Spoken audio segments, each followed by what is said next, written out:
What's up, guys? I'm LQ. This is the LQ Review. Thank you so much for joining me here at my YouTube channel. This is where we talk about all the geeky, nerdy stuff that we love to talk about. Movies, video games, comic books, TV shows, and right now, I'd like to give you guys my top 10 movies of 2020. Yes, today is the last day of 2020. We're about ready to put this awful year behind us, but you know what? Everybody wants to say it was an awful year, and to be fair, it was, but at the same time, there was still a lot of good movies and a lot of good TV to watch, and I wanted to rank my top 10 movies for you guys, so from 10th to 1st.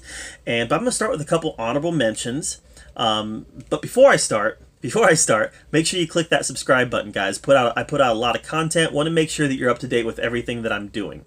Alright, so first, honorable mentions. The first honorable mention would be Wonder Woman 1984.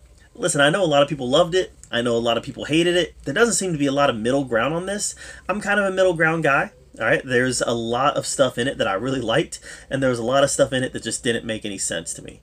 So it was definitely a very mixed bag for me. So Wonder Woman 1984 is an honorable mention. The Old Guard, the Netflix original movie with Charlize Theron. I had a great time with it. I just had a blast with it. I thought it was a very fun action movie that felt very comic booky and did a great job of building its own mythos. So The Old Guard is on an honorable mention. Project Power, another Netflix original movie. This one was with Jamie Foxx. Again, I thought this was a lot of fun. Thought that it took a lot of neat ideas and added them into the whole superhero mix, and I just had a really good time watching it. The next one is The Christmas Chronicles 2, another Netflix movie, and quite frankly, I like this one a lot more than I like the first one. I just had a really good time with it. I thought that this definitely felt more in line with what you expect from Christmas movies than the first one did. It just had more of that lighthearted, adventure, Christmas spirit feel to it than that first one did, even though I liked the first one quite a bit. And then the documentary Movie Trailers, A Love Story, I had to give that one a shout out also, directed by John Campea. I just thought that was a really interesting topic to discuss and a really interesting topic to tackle in a documentary. So those are my honorable mentions. Let's start with number 10. All right, number 10 is Justice League Dark Apokolips War. Like, this movie just took me by surprise with just how dark they were willing to get and just how violent they were willing to get and the direction they were willing to go with some of our heroes. So this movie is a adaptation of the Darkseid War from the comics, which the Darkseid War in of itself was kind of a sequel to Forever Evil. And this definitely upped the ante as far as what they could do in animation. And this did bring to an end the New 52 version of the DC animated universe. So yeah, I definitely think you should go out and check this out. This movie, like I said, it left my jaw on the floor a couple times by just how dark they were willing to get with everything. So Justice League Dark Apokolips War is number 10. Number 9. Number 9 is New Mutants. Now, I think a lot of people would probably put the Apokolips War above this, but for me, I always prefer live action. Like anybody who watches any of my Star Wars videos know that I prefer live action. So, if Apokolips War was live action, then maybe it'd be a lot higher, but New Mutants is number 9 for me, one notch above Apokolips War, just because it is live action, and just because I did like a lot of the characterizations and a lot of the decisions that they made as far as how they portrayed these characters. The movie itself was very flawed. It wasn't very complex. It was a very simple story, but it did adopt the Demon Bear story, which in of itself made it really cool. And Anya Taylor-Joy had a great year, and her portrayal of Magic was a lot of fun. So that's number 9, New Mutants. All right, number 8. Number 8 is Mel Gibson's Fat Man. I did not think I would like this movie. I thought that I would laugh at it the entire time, but I didn't. I had such a good time watching this movie about a spoiled bratty kid who hires a hitman played by Walton Goggins to go assassinate Santa Claus for putting a lump of coal in his stocking. It's just as weird and just as crazy as it sounds, but somehow it worked, and it worked in a way where it was funny. It was also action-packed.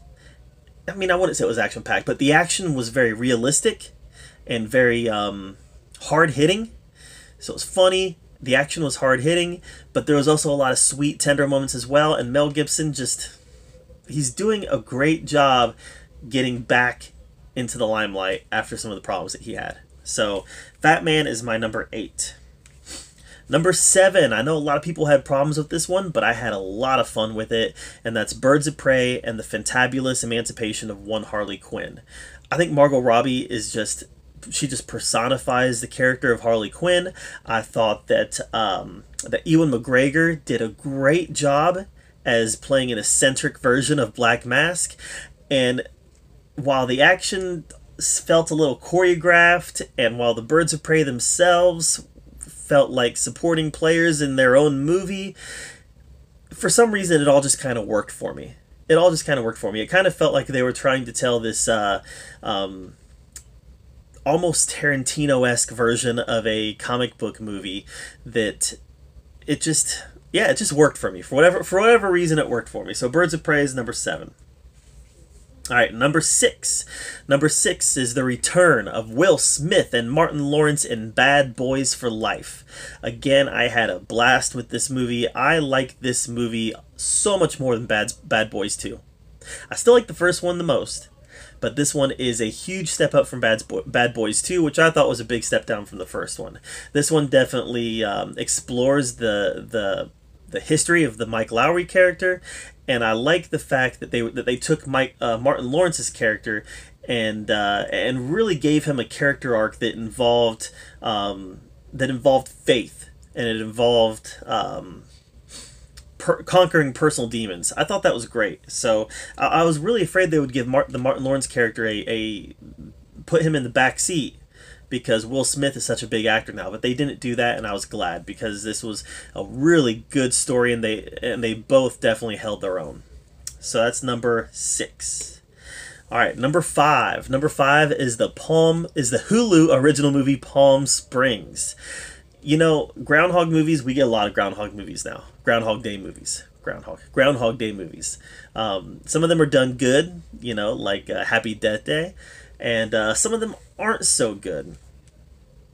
But this one just really worked. And the reason why I think this one worked is, number 1, I think this one really worked mostly because it just did such a good job establishing the rules of what was happening in this Groundhog Day event, and also creating not really an antagonist per se, but creating a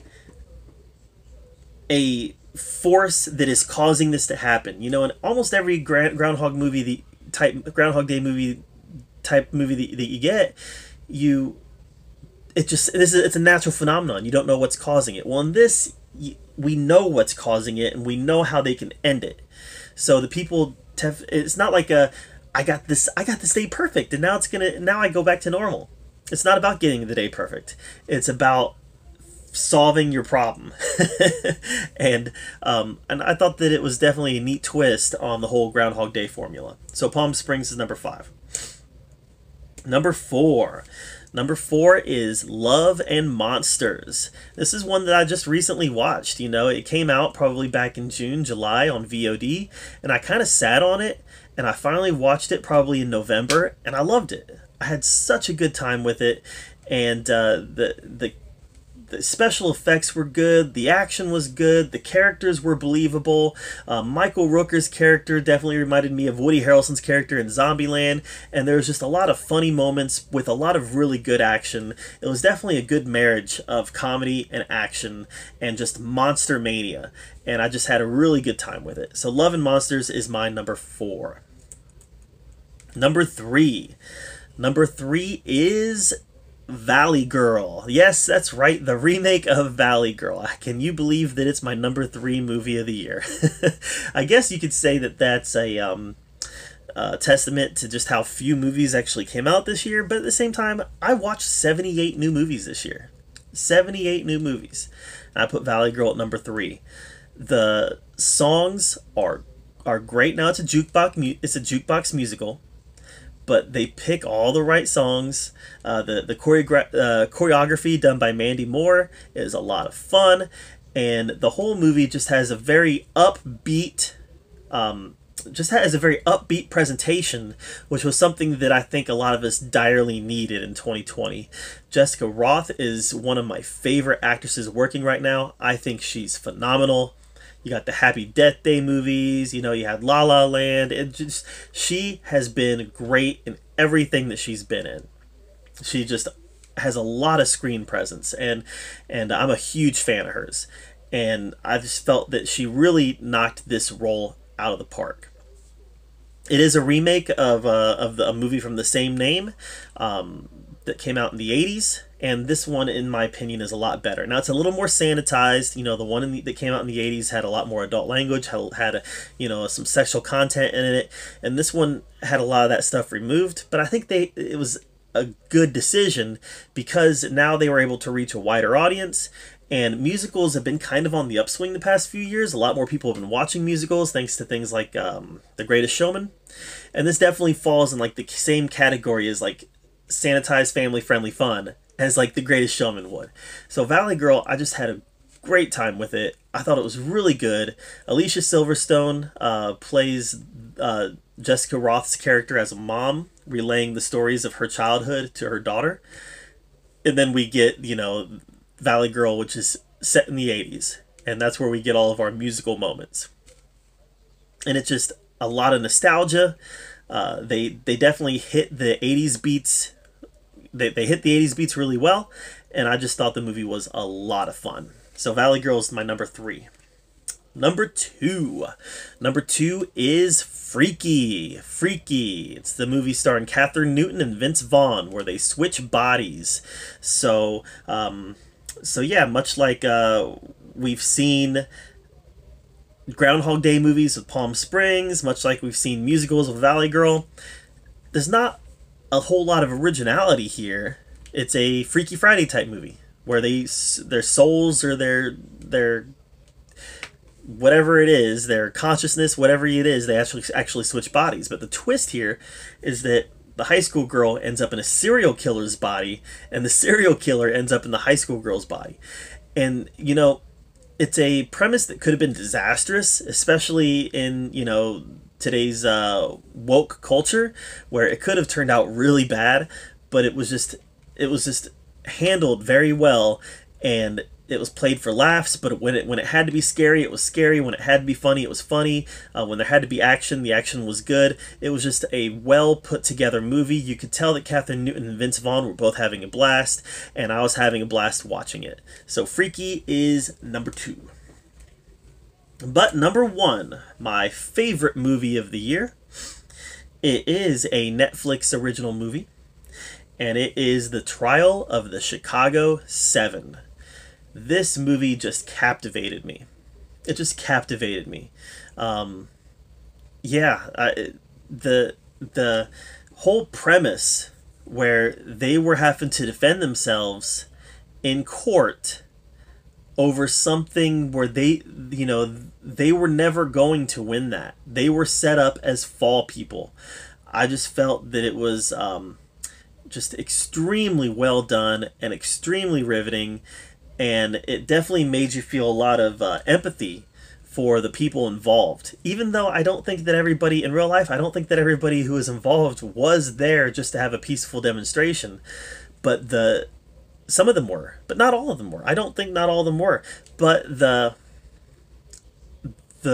treatment that they received and the character assassination that they were going through on behalf of the legal system, like I said, it gave you a lot of empathy, and it made you angry, especially at the judge. There was a lot of anger and a lot of empathy, and you definitely wanted to see them come out on top. So, Trial of Chicago 7 was easily my favorite movie of the year. Sacha Baron Cohen should win an Oscar for this, for his role in this movie. He had Borat also this year, which was not in my top 10 or honorable mention because it wasn't that good. But he was great in this movie. So Trial of the Chicago 7 is my #1 movie of the year. So let's recap. Number 10, Justice League Dark the Apocalypse War. Number 9 is New Mutants. Number 8 is Fat Man. Number 7 is Birds of Prey and the Fantabulous Emancipation of One Harley Quinn. Number 6 is Bad Boys for Life.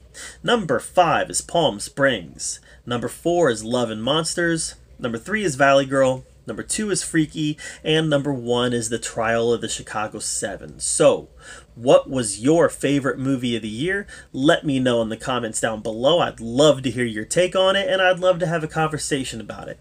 Again, make sure that you subscribe to my channel. I want to make sure that you're up to date with everything that I'm doing. And as always, thank you so much for joining me right here at the LQ Review, where we get to talk about all the geeky, nerdy stuff that we love to talk about. And until next time, we'll see you guys later.